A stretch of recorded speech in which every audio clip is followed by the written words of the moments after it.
Halo teman semua, jumpa lagi bersama saya di channel Al-Ar. Dan kali ini saya akan bercerita sedikit tentang kisah Mak Lampir. Nah, begini kisahnya. Tak banyak yang tahu, inilah asal-usul Mak Lampir. Seorang putri cantik jelita dan baik hati. Untuk generasi tahun 90-an, tentunya nama sinetron legenda misteri Gunung Merapi tidaklah asing lagi. Ya, di tahun 1999, sinetron ini sempat menjadi sinetron favorit di zaman itu. Sampai-sampai diketahui, sinetron ini pun sempat meraih rating yang cukup tinggi. Sinetron Misteri Gunung Merapi sendiri menceritakan tentang sosok Mak Lampir. Karena itu, tak heran banyak masyarakat yang ingin mengetahui bagaimana kisah sebenarnya tentang Mak Lampir. Pasalnya, nama Mak Lampir kian terkenal di masyarakat seluruh Indonesia, bukan hanya dari Jawa saja. Sosok Mak Lampir mungkin kebanyakan masyarakat Indonesia hanya mengetahui panggilan Mak Lampir atau Nenek Lampir saja. Namun ternyata Mak Lampir juga memiliki sebuah nama, yakni Siti Lampir Maimunah. Itulah nama Mak Lampir yang sebenarnya. Mak Lampir mempunyai guru bernama Nenek Serintil. Nenek Serintil merupakan guru yang sakti mandraguna dari aliran hitam anggrek jingga. Nenek Serintil berasal dari Pulau Jawa yang memuja Butara Kala. Selama ini, banyak yang menduga bila Mak Lampir hanya melegenda di Gunung Merapi, Yogyakarta.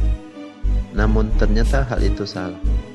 Legenda Mak Lampir sendiri adalah sebuah legenda atau cerita yang berasal dari Gunung Merapi di Kabupaten Agam, Bukit Tinggi, Sumatera Barat, dan kemudian diadaptasi di Jawa karena di sana ada Gunung Merapi. Karena hal ini, banyak versi lain yang diragukan keakuratannya karena telah disesuaikan dengan daerah-daerah tertentu. Legenda Mak Lampir ini juga sangat berkaitan dengan legenda 7 manusia harimau yang juga berasal dari Sumatera Barat, sebagian provinsi Bengkulu dan Lampung. Ternyata masa muda Mak Lampir merupakan seorang putri dari kerajaan kuno, yaitu Champa, yang diambil dari bahasa Vietnam, yaitu Chiam Tha, dengan arti kerajaan yang pernah menguasai daerah yang sekarang termasuk Vietnam Tengah dan Selatan.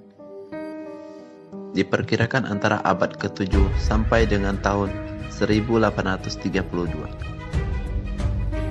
Sebenarnya, masa muda Siti Lampir Maimunah ini adalah seorang gadis yang cantik dan baik hati, namun sangat pemalu seperti wanita-wanita pada umumnya.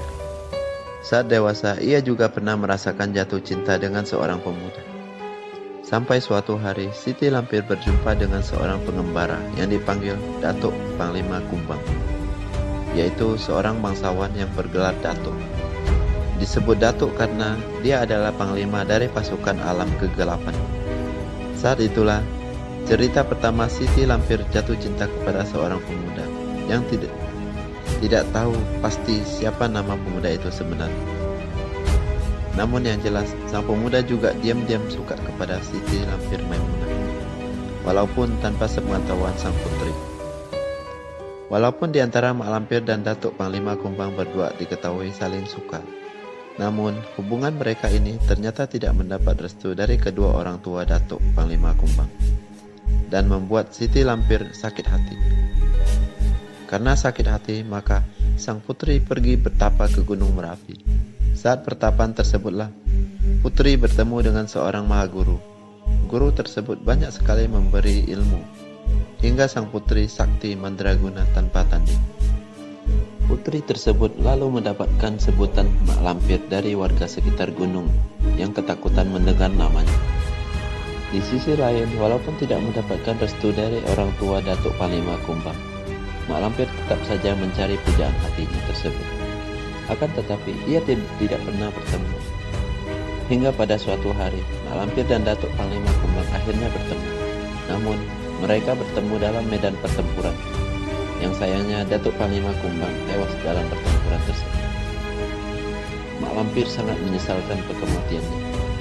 Terlebih ketika ia mengetahui jika Datuk Panglima Kumbang juga mencintai. Dia tidak rela orang yang dicintainya mati. Akhirnya, Mak Lampir berusaha menghidupkan kembali Datuk Panglima Kumbang dengan cara mengikatkan jiwa Datuk Panglima Kumbang di bumi. Kesaktian yang dimiliki Mak Lampir berhasil menghidupkan kembali Datuk Panglima Kumbang. Namun, ilmu yang digunakan tersebut membuat wujud Mak Lampir berubah menjadi buruk rupa dan menyeramkan. Walaupun dengan wujud tersebut, Mak Lampir berharap Datuk Panglima Kumbang tetap mencintainya dan menerimanya dengan tulus. Namun yang terjadi adalah sebaliknya. Pengorbanan yang dilakukan Mak Lampir tidak dianggap oleh Datuk Panglima Kumbang. Pujaan hati Mak Lampir tersebut malah menganggap jika wanita yang telah menghidupkannya itu adalah sang peneror warga dengan wajah buruknya. Dan saat itulah, pertempuran gaib terus terjadi dan membuat warga banyak yang ketakutan dengan Mak Lampir. Nah, begitulah sedikit kisah tentang Mak Lampir. Buat teman-teman yang belum subscribe, bisa di-subscribe sekarang juga. Dan nyalakan loncengnya, agar nggak ketinggalan video-video terbaru dari aku. Terima kasih untuk semuanya. Dadah.